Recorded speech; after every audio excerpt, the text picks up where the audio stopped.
As they get closer to the lighthouse, the team leader even says, "We are disintegrating. Can't you feel it? It's like the onset of dementia." This corresponds to when you forget the old self, the identity that the world gives you, like a driver's license, a diploma, or your rank in the military, and instead recognize who you truly are. As she approaches the lighthouse, Natalie pauses with the sunlight behind her on eternity's shore, so to speak, and leaves her baggage behind, but still goes inside with her guard up. I'm speaking both literally and figuratively because she puts her pack on the sand, but she still goes inside with her gun. The black hole within encapsulates the inner self that the world does not see. The bones outside are either others that have come before her or her own past lives that likewise made the same journey, perhaps in a different epoch, but still didn't reach enlightenment. The woman inside, already coming to grips with the truth when Natalie arrives, says, "My mind is cut loose. I can't bear it." As a soul, we are whole and one, but in human form, with a brain, bones, flesh, blood, um, we are fragmented and annihilated until our spirit is perfected and we no longer have to keep returning to this planet. If I'm losing you now and this is sounding a little confusing, just wait till we discuss Cloud Atlas and I offer some more supporting material and it will all start to make sense. Again, they don't just make these movies for no reason, like how this one I said was about the occult. Just wait till Cloud Atlas. What happens with the husband is the lighthouse.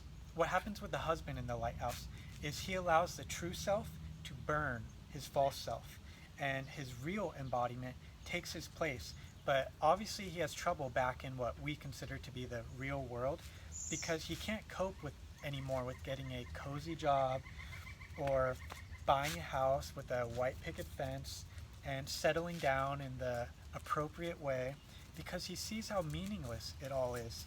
Living up to preset standards, becoming a citizen of one hive or another, that's not really living. Natalie's character, on the other hand, she first shoots at her soul, which is that eye, and there's that weird kind of throbbing, vibing music. It's that metallic humanoid. But she fails to kill it because the soul is immortal. And if one life ends, it is reborn into another. It then proceeds to follow her out of the dark and back into the light to see if she will become an initiate of real life. The true self then mirrors her and even suffocates her and presses Natalie against reality, as it does to everyone at some point, and forces your being to acknowledge itself. She falls, and when she wakes, she knows she must make a decision. She comes face to face with herself, but denies it, and the old self, the one that came in, leaves again back into pre-designed civilization made up of governments, money, and social conditioning. For us, in our time right now, the equivalent would be being a part of the unthinking masses, the mindless hordes that are being tricked right now. And, for example, they think it's for their health, but putting on a mask, they're told it's patriotic, which just means you're being a good slave and doing what you're trusting in those who control you. We're now made to be so afraid of each other that we're not frightened of the ones we should be afraid of that use us and exploit us every day, the elites. They give us these shows on the stage like, oh, conservatives and liberals and who's going to win the next election, tune in. Like, it's all just one big distraction. It is on deplorable altars such as these that the true self is sacrificed on the crossroads of forever. and we watch as the lighthouse and everything else is engulfed in flame. Instead of spreading the light, which is the purpose of a lighthouse, to be a beacon to others. At the end, we are presented with a cup of water again, except this time her hand appears in reverse in the reflection. She knows how backwards all this socially engineered world is because of the elites who have a vested interest in making sure that they are the only ones who retain the wisdom of the ages. When she asks about the state of her husband, she is told that he's not only awake, but lucid. And I think she replies with something like, "So am I." Later, when meeting him in person, "You aren't Cain, are you?" "I don't think so. Are you Lena?"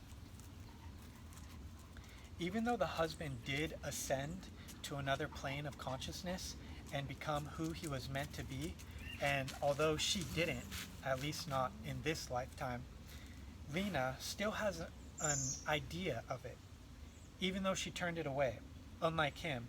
And you can tell from their eyes at that last scene that how they're kind of moving around, that they're not really themselves anymore.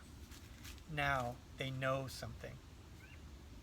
Overall, what the entire hospital facility correlates to is the confines that man places around those spiritual and unknown topics that it cannot define or fathom unless it uses the heart instead of the traditional five senses. So the recommended reading for today, again, to do your own research, they're both by the same author. The first one is called the Magus by John Fowles, and I think it's the singular term of the Magi, like the ones who went and saw Jesus. And it is definitely an interesting story of self-discovery. The other one by him is called the Aristos, and it's kind of his philosophical view on life, and again, some things that will really make you think. I don't agree with everything in it, but the accompanying videos today, not documentaries, they're both by Alan Watt, if you haven't heard of him. The first one's called Reality Check, and the second one is Cutting Through the Matrix, and it's an interview. And both of these give you really good insight if you think like things that happen in towns and cities, and when you turn on the news, like that, it just shows you how fake so much of it is. So both of these sources I hope will prove to be very influential, and I'm sure they will definitely give you a new outlook on life.